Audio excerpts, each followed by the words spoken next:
औज़ुबिल्लाहिमिनश्शैतानिर्रजीम बिस्मिल्लाहिर्रहमानिर्रहीम अस्सलाम वालेकुम। आई होप कि आप सब खैरियत से होंगे।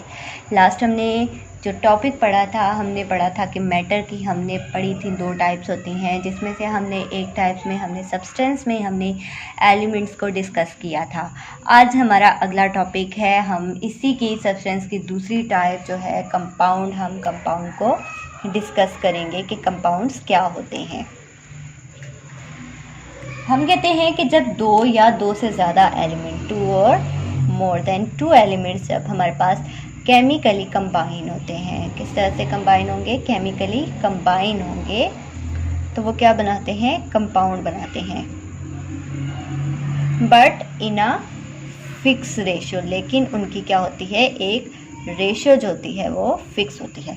जब 2 या 2 से ज़्यादा एलिमेंट जो होते हैं वो केमिकली कंबाइन होंगे तो इन अ फिक्स रेशो में, तो वो क्या बनाते हैं, कंपाउंड बनाते हैं। अब इसमें वर्ड जो हमारे पास है फिक्स रेशो, ये क्या है फिक्स रेशो।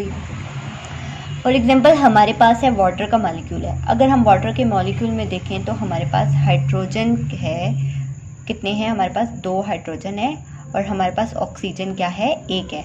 अब देखें हाइड्रोजन का एटॉमिक मास कितना है, 1 है, और ऑक्सीजन का एटॉमिक मास होता है 16। तो हम देखेंगे 2 + 16। अगर हम इनकी रेशियो निकालें तो हमारे पास तनासब इनका करें तो हमारी रेशियो निकलेगी 1 × 8। मतलब वाटर का मॉलिक्यूल जो है वो 1 और 8 के रेशियो, 1 तनासब 8 के रेशियो से जो है वो वाटर का मॉलिक्यूल इसकी फिक्स रेशियो है। अब इसकी जो हमारे पास 1 × 8 जो है वो हमारे पास इसकी एक फिक्स रेशियो आई है। अब इसमें हमारे पास एक और जो है हमारे पास पॉइंट आता है, वो भी बहुत इंपॉर्टेंट पॉइंट है कि मींस कि अगर फॉर एग्जांपल मेरे पास कार्बन है और ऑक्सीजन है, ठीक है, तो ये मिलके बना देते हैं कार्बन डाइऑक्साइड बनाते हैं। अब इसमें ये होता है कि मतलब जो पहले हमारे पास कॉन्स्टिट्यूएंट होते हैं, इनकी जो प्रॉपर्टी होगी है वो सारी ख़त्म हो जाती है, और जो हमारे पास नया कंपाउंड बनता है उसकी प्रॉपर्टीज़ स्टार्ट हो जाती है। फॉर एग्जांपल मेरे पास अगर यहाँ पे कार्बन है तो कार्बन ये क्या है, ये कोक है, और ऑक्सीजन मेरे पास क्या है, गैस है। तो मतलब जब हम इन दोनों को आपस में कंबाइन करते हैं तो ये हमारे पास कार्बन डाइऑक्साइड बन जाता है। अब देखें कि जो ऑक्सीजन है इसको हम अपनी बॉडी के अंदर इनहेल करते हैं, और कार्बन डाइऑक्साइड जो है इसको हम अपनी बॉडी से बाहर एक्सहेल करते हैं। तो मीन्स के देखें कि जो इनकी पहले प्रॉपर्टीज़ हैं वो बिल्कुल ख़त्म हो जाती हैं, और जो हमारे पास नया कंपाउंड बनता है उसकी प्रॉपर्टीज़ जो है वो स्टार्ट हो जाती हैं। आगे अगर हम देखें तो इनकी टाइप्स आती हैं, कंपाउंड की टाइप्स होती हैं। कंपाउंड की 2 टाइप्स होती हैं, एक हमारे पास होता है आयोनिक कंपाउंड होता है, और दूसरा हमारे पास होता है कोवलेंट कंपाउंड।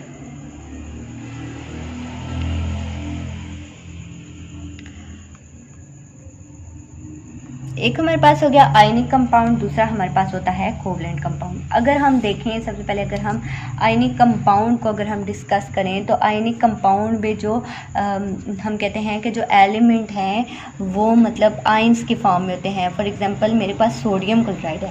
अब सोडियम क्लोराइड किस तरह से ये आयनिक बॉन्ड बनाता है, आयनिक बॉन्ड होता है कंप्लीट, जो होता है वो हमारे पास क्या होता है, complete transfer of electrons. Means के इलेक्ट्रॉन की जो कंप्लीट ट्रांसफ़र होती है उसका हम बोलते हैं आयनिक बॉन्ड कहते हैं, आयनिक बॉन्ड कंपाउंड के लिए। अब इसमें कैसे हैं, देखें कि सोडियम जो है, सोडियम के आउटर मोस्ट शेल में 1 इलेक्ट्रॉन होता है, ठीक है। क्लोरीन जो है इसके पास जो है 7 इलेक्ट्रॉन्स होते हैं, और इसके पास जो 6 हैं वो तो पेयर्स की फॉर्म में होते हैं, लेकिन एक जो होता है वो इसके पास अनपेयर्ड होता है। अब क्या होता है कि जो सोडियम है वो क्या करता है कि वो अपना इलेक्ट्रॉन पूरा का पूरा क्लोरीन को जो है वो ट्रांसफ़र कर देता है, और एज अ रिज़ल्ट सोडियम के ऊपर पॉजिटिव चार्ज आ जाता है और क्लोरीन के ऊपर नेगेटिव चार्ज आता है। तो इस तरह से जो बॉन्ड इन दोनों के दरमियान जो बॉन्ड बनता है इसको हम बोलते हैं आयनिक बॉन्ड, और जो कंपाउंड होते हैं इनको हम बोलते हैं आयनिक कंपाउंड बोलते हैं। अब आयनिक कंपाउंड में क्या होता है कि आयनिक कंपाउंड का अगर हम देखें, अगर हम इनकी डिटेल से अगर हम आयनिक कंपाउंड के बारे में पढ़ें तो इसमें क्या होता है कि इसमें जब इलेक्ट्रॉन जो है कंप्लीट ट्रांसफ़र ऑफ इलेक्ट्रॉन होते हैं तो इनके दरमियान जो फोर्स होती है वो इलेक्ट्रोस्टैटिक फोर्स बन जाती है, और इलेक्ट्रोस्टैटिक फोर्स होती है इसमें। और ये क्या होता है कि ये मॉलिक्यूलर फॉर्म में जो होते हैं ये एग्जिस्ट नहीं करते, बल्कि ये जो है ये 3 डायमेंशनल क्रिस्टल लैटिस के स्ट्रक्चर में जो है वो एग्जिस्ट कर रहे होते हैं। अब 3 डायमेंशनल क्रिस्टल लैटिस स्ट्रक्चर कैसी है, फॉर एग्जांपल देखें कि पहले इसका एक पॉजिटिव आता है, फिर इसका नेगेटिव आता है, फिर इसका पॉजिटिव आता है, फिर इसका नेगेटिव आता है, फिर इसका पॉजिटिव आता है।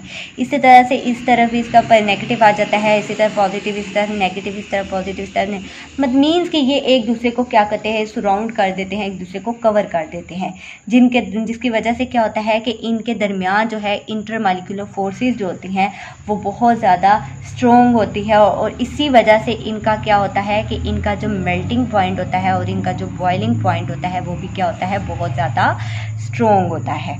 ठीक है, आयनिक कंपाउंड में।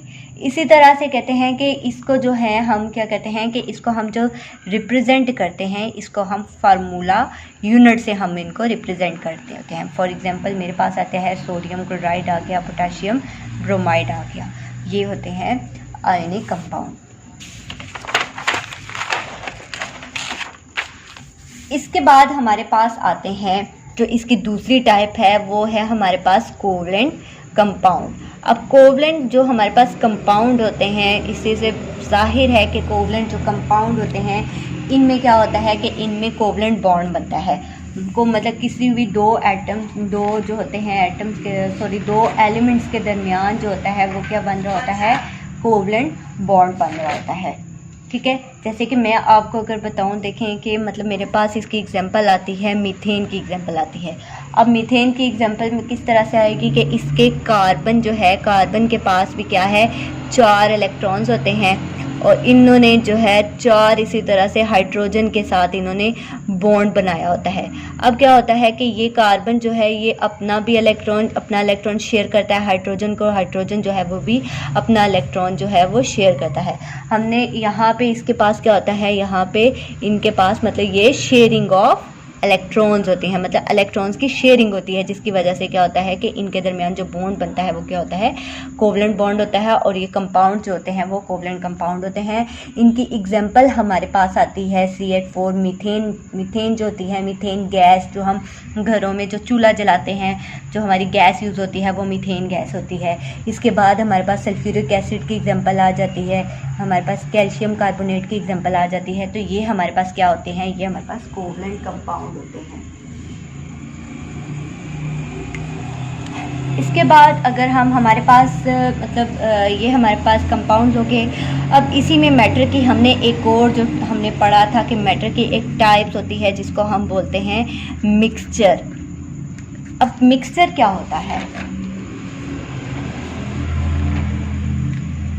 मिक्सचर हम कहते हैं कि हमारे पास जो इम्प्योर होती है फॉर्म, जो इम्प्योर फॉर्म ऑफ मैटर की इम्प्योर फॉर्म होती है, इसको हम बोलते हैं मिक्सचर बोलते हैं। और ये किस तरह से कंबाइन हुए होते हैं, केमिकल मतलब ये फिजिकली कंबाइन होते हैं। हमने कंपाउंड्स का पढ़ा कि वो केमिकली कंबाइन होते हैं, बट ये मिक्सचर जो होते हैं ये फिजिकली कंबाइन होते हैं। और इसमें क्या होता है कि विदाउट एनी फिक्स रेशो, मतलब ये किसी फिक्स रेशो से जो है ना वो मतलब नहीं कंबाइन हुए होते हैं। जैसे कि आप अगर पानी में चीनी डालें, आप जब शरबत बनाते हैं तो आप मतलब उसकी मिकदार तो आप नहीं ना रखते, आप ये करते हैं कि 1 गिलास पानी में कुछ लोग मीठा तेज़ पीते हैं वो 3 चम्मच शुगर डालते हैं, कुछ होते हैं वो 2 चम्मच शुगर डालते हैं। तो मीन्स कि इनकी जो होती है मिक्सचर जो होते हैं वो क्या होते हैं कि इनकी जो मतलब इनकी रेशो जो होती है वो फिक्स नहीं होती है। ठीक है, अब आगे मिक्सचर की जो है वो भी 2 टाइप्स हैं मिक्सचर की। एक हमारे पास है होमोजीनियस मिक्सचर होते हैं, और दूसरा हमारे पास होते हैं हेट्रोजीनियस मिक्सचर होते हैं।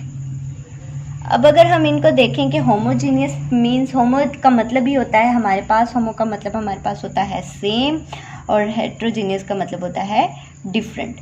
ये तो हमें पता है, हेट्रो का मतलब डिफरेंट होता है और होमो का मतलब सेम होता है।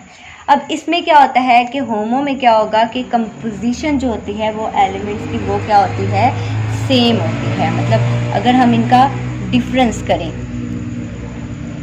होमोजीनियस का और हेट्रोजीनियस का, अगर हम आपस में इनका डिफरेंस करें कि होमो और हेट्रो में मतलब डिफरेंस क्या होता है, हम ये सिंपल कह सकते हैं वैसे कि होमोजीनियस जो होते हैं जिसमें सेम कंपोजिशन जो होती है वो सेम होती है, और हम कहते हैं हेट्रोजीनियस में जिसमें क्या होती है कंपोजिशन जो होती है वो डिफरेंट होती है, हम इनको कहते हैं। लेकिन अगर हम इनको डिटेल में पढ़ें तो हम कह सकते हैं कि जो होमोजीनियस होती है इसकी क्या होती है कि it has uniform composition property. अब इसकी यूनिफॉर्म कंपोजिशन प्रॉपर्टी कैसे होती है कि मतलब अगर हमारे पास एक सोल्यूशन है, ठीक है, तो इसमें क्या होगा कि इस सोल्यूशन के अंदर मतलब इसके जितने भी एटम होंगे, जितने भी इसके पार्ट्स होंगे, इनकी क्या होगी प्रॉपर्टीज़ जो होगी है वो सब की सब सेम होती है, ठीक है।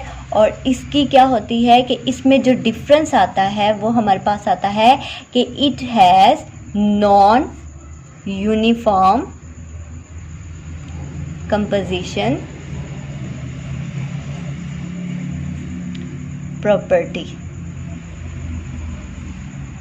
मीन्स के अगर हम इसका अगर हम सैंपल लें तो इसके सैंपल के अंदर जो होंगे मतलब क्या होगा कि इसके हर सैंपल में जो होंगे, इसके हर पार्ट में जो होगी वो क्या होगी, अलग अलग प्रॉपर्टी होगी, ठीक है। मतलब होमो में सेम होंगी और हेट्रो में जो होगी वो डिफरेंट होगी। अब इसमें क्या होता है कि इसमें जो होमो में क्या होगा कि जो सब्सटेंस होते हैं वो क्या होंगे, सब्सटेंस वो आर कंप्लीटेड, मतलब हम कह सकते हैं कि कंप्लीटली जो होंगे वो क्या होंगे, मिक्स्ड होते हैं, ठीक है। लेकिन इसमें क्या होगा कि जो सब्सटेंस होते हैं हेट्रो में क्या होता है कि जो सब्सटेंस होते हैं वो क्या होता है, रिमेन सेपरेट, मतलब अलग अलग होंगे। किस तरह से होंगे कि अगर हम जब दो चीज़ों को आपस में मिक्स करेंगे, फॉर एग्जांपल मैं यहाँ पे अगर दो चीज़ों को आपस में मिक्स करूँगी तो मतलब वो क्या होंगे कि वो इजीली जो है वो इसमें मिक्स हो जाएंगे। इसकी एग्जांपल मेरे पास है साल्ट सोल्यूशन की है कि अगर आप पानी में नमक डालेंगे या पानी में चीनी डालेंगे तो वो इजीली क्या होगा कि वो मिक्स अप हो जाएंगे। लेकिन यहाँ पे क्या होता है कि इसमें जब सब्सटेंस जो होते हैं वो क्या होते हैं, सेपरेट होते हैं। कि जब हम मतलब दो या दो से ज़्यादा चीज़ों को आपस में मिलाएंगे तो इसमें क्या होगा कि वो अच्छी तरह मिक्स नहीं होंगे। अब इसकी एग्जांपल मेरे पास है कि ऑयल की है, एग्जांपल ऑयल और वाटर की है कि अगर मैं पानी में ऑयल डालूं तो आप देखेंगे कि पानी में जब ऑयल डालते हैं तो ऑयल जो होता है वो सारा पानी की सरफेस पे आ जाता है। तो मीन्स कि ये जो है हेट्रोजीनियस है, इसमें क्या होता है कि इसमें जो सब्सटेंस होते हैं वो मतलब सेपरेट ही रहते हैं। मतलब हम जो मिक्स अप करते हैं वो अलग अलग होते हैं कि आपको पानी अलग नज़र आएगा और आपको जो है वो ऑयल है जो आपका वो अलग नज़र आएगा। इसके बाद अगर हम होमोजीनियस और हेट्रोजीनियस में देखें तो डिफरेंस इसका जो एक और डिफरेंस इनमें ये भी आता है कि इनमें क्या होता है कि there is no boundary of separation. कि मतलब इसमें क्या होता है कि कोई भी सेपरेशन जो मतलब हम जब दो या दो से ज़्यादा चीज़ों को आपस में मिक्स करेंगे ना तो मतलब वो इस तरह से अच्छी मिक्स हो जाती हैं कि वो हमें मतलब पता नहीं चलता उनका कि मतलब ये कहाँ पे जो है ये किस तरह से कहाँ पे इसकी मिक़दार ज़्यादा होगी या कहाँ पे इसकी मिक़दार कम होगी। कि फॉर एग्जांपल अगर आप पानी में आप साल्ट और वाटर ही लेते हैं, आप अगर वाटर में जब आप साल्ट डालते हैं तो आप जब उसको मिक्स करते हैं तो आप देखेंगे कि अगर आप वाटर मतलब उसी का अगर आप एक स्पून लेते हैं तो उसको आप टेस्ट करते हैं तो आपको वो टेस्ट उतना ही लगेगा जितना आप एक ड्रॉप को आप जो है वो टेस्ट करेंगे। तो होमोजीनियस में क्या होता है कि हम इसकी कोई भी बाउंड्री जो है हम उसको नहीं बता सकते कि कहाँ पे इसकी मिक़दार जो है वो ज़्यादा है और कहाँ पे इसकी मिक़दार क्या है वो कम है। तो यहाँ पे क्या होता है कि इसकी जो होगी वो क्या होगी कि देयर इज़ जो इसकी विजिबल बाउंड्री ऑफ सेपरेशन, मतलब इसकी जो होती है वो हमें नज़र आती है, विजिबल बाउंड्री सेपरेशन नज़र आ जाती है। कि जैसे आपने मतलब मेरे पास इसकी एग्जांपल आती है वाटर की आती है। अगर आप वाटर में आप सैंड डालें, मतलब मींस के रेत आप डालें, तो आप देखेंगे कि जब आप एक गिलास वाटर लें और उसमें 1 चम्मच रेत डालें तो रेत के ज़र्रे जो हैं वो सारे नीचे बैठ जाएंगे। तो मीन्स जो नीचे होगी वो उसकी बाउंड्री होगी और हमें पता चल जाएगा उसकी अलग से बाउंड्री। इसी तरह से जो होता है वाटर में अगर आप चाक डालें तो वो भी आपको उसकी जो है वो बाउंड्री है वो भी इजीली आपको नज़र आती है। ठीक है, इसके बाद अगर हम इसकी मतलब एक और एग्जांपल अगर हम देखें होमोजीनियस की, तो होमोजीनियस की एक और एग्जांपल आती है कि जिसमें इसमें जितने भी ऑल होमोजीनियस जो होते हैं वो क्या होते हैं, जितने भी होमोजीनियस जो मिक्सचर होते हैं ना, इनको हम सॉल्यूशन बोलते हैं। हम इसको सॉल्यूशन बोलेंगे। जैसे कि आप कह सकते हैं कि साल्ट सॉल्यूशन है, इसके बाद आप कह सकते हैं कि शुगर सॉल्यूशन है, लेमन जूस है सॉल्यूशन है।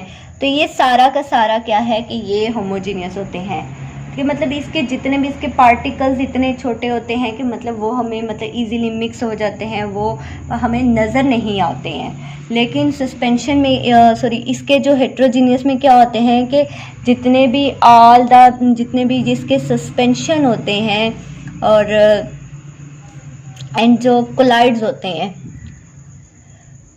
ये सारे के सारे जो होते हैं ना, ये सारे हेट्रोजीनियस होते हैं। अब जितने भी सस्पेंशन होंगे, जितने भी कोलाइड्स होंगे, ये सारे के सारे जो हैं वो हेट्रोजीनियस होते हैं। मींस के मतलब ये इसके 2 तरह के, जब हम इनको मिक्स करते हैं तो इनमें 2 तरह के पार्ट्स आते हैं पार्टिकल मतलब, और इनके जो मतलब पार्टिकल्स होते हैं मतलब वो उनके साइज़ के अकॉर्डिंगली होते हैं। फॉर एग्जांपल मैं अगर आपको कहूँ कि अगर हम इसमें देखें सस्पेंशन की, अगर हम देखें कि सस्पेंशन क्या होता है, तो सस्पेंशन होता है कि आपने कभी मेडिसिन अगर ली हो, मतलब आपने जो एंटीबायोटिक्स बच्चों को देते हैं, तो उसमें आपने देखा है कि आपको जब वो मेडिसिन आप उसमें वाटर मिक्स करते हैं पाउडर फॉर्म में जो होता है, तो मिक्स करते हैं तो उसके बाद भी उसमें छोटे छोटे पार्टिकल्स होते हैं जो हमें नज़र आ रहे होते हैं। तो वो हमारे पास होता है सस्पेंशन, कि हमें जिसके पार्टिकल्स नज़र आते हैं। और हमारे पास कोलाइड्स होते हैं, वो कि मीन्स के कोलाइड्स क्या होते हैं कि कोलाइड्स जैसे हम इस तरह से कोलाइड्स को मैं आपको समझा सकती हूँ कि मेरे पास अगर एक गिलास है मिल्क, मेरे पास मिल्क है। अब इस मिल्क में क्या होता है कि मिल्क में कुछ जो होंगे पार्टिकल्स, ये मैं कहूँगी कि इसमें प्रोटीन्स हैं, ठीक है। कुछ पार्टिकल्स हैं, मैं कहूँगी कि ये फैट है, ठीक है। कुछ कहूँगी कि मैं ये इंजाइम्स हैं। मीन्स के ये क्या है कि ये मिक्स अप हुए हैं सारे, ठीक है। अब ये सारे मिक्स हैं, हमें ये पता है कि मिल्क में प्रोटीन भी होता है जी, लैक्टोज है, फाइबर्स हैं, फैट्स हैं। आप लोग देखते हैं कि मतलब आपको वो कितना कुछ बता रहे होते हैं। अब बेसिकली ये होता क्या है कोलाइड्स में, मतलब बेसिकली ये मिल्क में होता क्या है, वाटर ही होता है। अब ये वाटर में क्या है कि ये सब पार्टिकल जो हैं वो सब मिक्स हुए होते हैं, और ये मिक्स अब इस तरह हुए होते हैं कि ये हमें नज़र नहीं आती, ठीक है। तो सब मिक्स होते हैं, लेकिन जब हम इसमें से लाइट को पास करें ना, जब लाइट को पास करें तो लाइट क्या होगी कि वो स्कैटर्ड हो जाएगी, ठीक है। आप मतलब एक गिलास अगर आप दूध लें तो दूध में जब आप उसको लाइट से पास करेंगे ना, तो मीन्स कि वो लाइट को क्या करेगा, स्कैटर्ड कर लेगा। मतलब तो इससे क्या होगा कि उसके जो कुछ पार्टिकल्स आपको बड़े नज़र आएंगे, कुछ पार्टिकल्स आपको छोटे नज़र आएंगे। तो मतलब इस तरह से आपको ये चीज़ें जो हैं वो नज़र आएंगी। तो ये होते हैं कोलाइड्स होते हैं, ठीक है। इनको हम मतलब इस तरह से हम कह सकते हैं कि कोलाइड्स इस तरह से होते हैं। और मतलब अब हम दूध के पार्टिकल जो है, अब हम इनको सेपरेट कैसे कर सकते हैं, मतलब ये इतने छोटे होते हैं कि हमें नज़र नहीं आते, लेकिन जब लाइट को पास करेंगे तो इसको स्कैटर्ड कर लेते हैं। और इनको मतलब एक हम सेंट्रीफ्यूगेशन के ज़रिए से हम इनको जो है वो इन पार्टिकल्स को हम सेपरेट करते हैं। सेंट्रीफ्यूगेशन क्या होती है कि ये इस तरह से एक होता है, हम इसके अंदर मतलब मिल्क को हम डालते हैं और ऊपर से हम इसको क्या करते हैं कि मतलब इसको ज़ोर ज़ोर से घुमाते हैं, मतलब इस तरह से हम इसको क्या कर रहे होते हैं, घुमा रहे होते हैं। तो जिसमें से जो हैवियर इसके पार्टिकल्स होते हैं, जितने भी इसके मिल्क के अंदर हैवियर पार्टिकल्स होंगे, वो सारे के सारे क्या होते हैं, वो नीचे जो है ना वो बैठ जाते हैं, बाउंड्री में आ जाते हैं इसकी। तो मतलब हम जो दूध से फैट्स वगैरह जो होते हैं, हम उसको इस तरीके से हम उसको जो है वो सेपरेट करते हैं।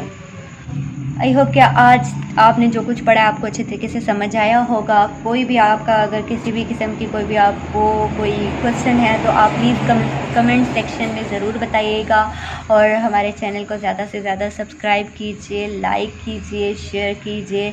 और थैंक यू सो मच। अल्लाह ताला आप लोगों को अपने हिफ्ज़-ओ-अमान में रखे। अल्लाह हाफिज़।